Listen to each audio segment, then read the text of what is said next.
Hello everybody. Today I'm here to do a book review. I'm doing actually a duology book review, which this is my second duology I've read, and I'm pretty happy I read it because I love duologies. I do not read them enough. I like my long, lengthy series, don't get me wrong, but sometimes I just like having a duology, 2 books, and you're done, and it just feels awesome to, read them and be like complete with the story. So the duology I'll be reviewing today is the Perfectionist duology by Sara Shephard. So the first book is obviously The Perfectionist, and the book is The Good Girls, which let's just talk about this cover because it's got an ice cream cone that's melting, and every time I look at it, it does really bad for my healthy streak. Like, you're bad.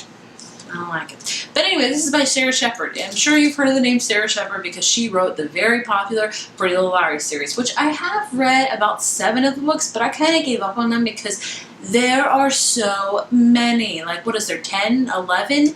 I don't know, maybe more, but I just had to stop because I felt like it was a little bit too much. Now, I say that, but I also have favorite fantasy series that are 7, 8 books long that I love because I feel like you can add more onto it and make the world more intense and more elusive and just more amazing. With the Pretty Little Liars series, I felt like they were dragging it out. A lot of things were kind of just, so many things were happening, and I just didn't feel like it warranted 11 books, 12 books, I don't know how many books, but I just had to let that one go.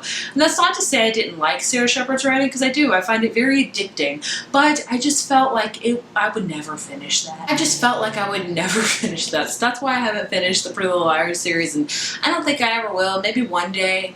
I'm not like itching to do it anytime soon, but I thought I wanted to check this. I wanted to check this one out because it's 2 books. That's it in this duology, just 2 of them. So I'm like, I can definitely do that, no problem. I read these back to back within a week and a half or so, something like that, and I really enjoyed them. I thought they were very awesome. She does that great mystery writing. If you don't know what this duology is about, it's about 5 girls, I want to say. Mackenzie, Ava, Caitlin, Julie, and Parker. So we have these 5 girls who are very popular and very different. They really have nothing in common except for one person that they all do not like. They equally hate. This guy's name is Nolan Hotchkiss, and he is just the worst guy ever. They each come up with like a perfect murder of what they would do for Nolan one day in like film class, and then suddenly they go to a party and Nolan is found dead exactly the way they had all imagined it. So they're trying to figure out what the heck, who did it, because they definitely didn't do it. So that's what this whole duology is about. I'm not going to talk too much about the second one. I'm going to try to keep this review as spoiler-free as possible, just letting you know what I thought about it, if I liked it or not, and overall. So overall, I did say I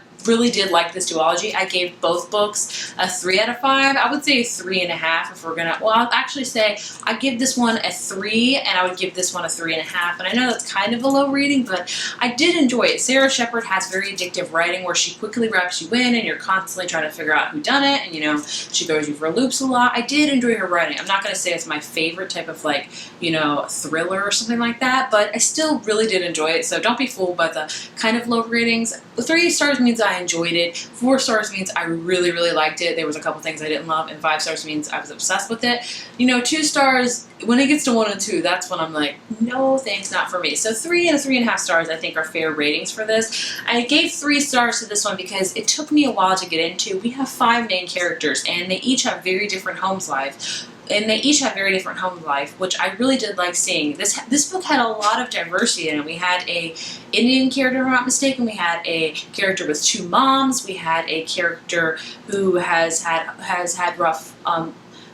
a really rough childhood. We have a character whose mom is a hoarder. So we have a lot of different elements going on that really diversified this book, which I enjoyed reading about a lot. And the one thing I didn't love about it is that it took a while for me to differentiate between these 5 girls, because each kind of chapter is with one girl, with each individual girl, and it takes a lot. You're like, oh, Ava's like this, Caitlin's like this, Mackenzie's like this. They all are very different. So it took me a while to differentiate them and to like get in the rhythm of how this book goes. That's one thing I didn't like about it. The ending was very awesome in this book. It was definitely a shocker. Sara Shephard writes a very good shocker and cliffhanger. That is 100% for sure. So overall, I did like this one. If you're looking for like a quick, I'd say you can read this in a couple days probably, like, whodunit, things that are happening, what's going on, a lot of different, elements are going on with the whodunit. This book would be great for you. The second book, however, I loved.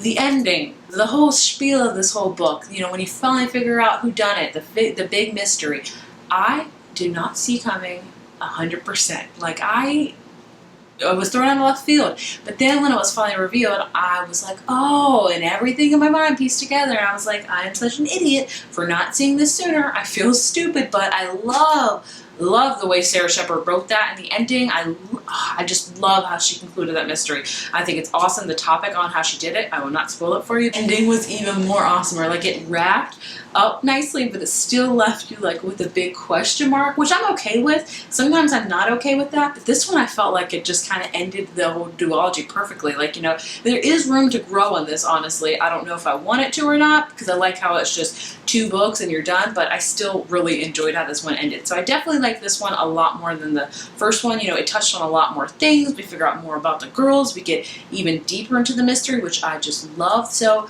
like I said, overall, I gave this one a 3 and a 3.5. If I could round out the series overall, I would give it a 3.5, close to 4 stars, because I did really enjoy it. I'm very happy I read it. And I know Sara Shephard has a new book coming out called The Amateurs, which I am definitely checking out because I love her writing. She just envelopes you in this mystery thing, and you're just like, oh crap, who's done it? And she does it so very well. So overall, I'd say if you're looking for a perfect like Halloween book that's not too scary, you just want to kind of like a kind of thriller, kind of creepy, not so much creepy, this will be the series for you. Just trust me, I am the world's #1 scary cat, and if I can read this, you can read this 100% for sure. It's kind of like Pretty Little Liars, you know, where, you know, it's just how it is. I will say these girls are far better equipped than them, because in that show, them girls will go into the woods following this masked guy with a flashlight in their hands and nothing else.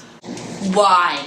Why would you do that? No sane person would do that. This duology, let me know what you thought of it. Did you see the ending coming? Because I did not, and, you know, tell me what you thought. And if you like this video, be sure to give it a thumbs up and hit subscribe, and I will see you in my next one. Bye.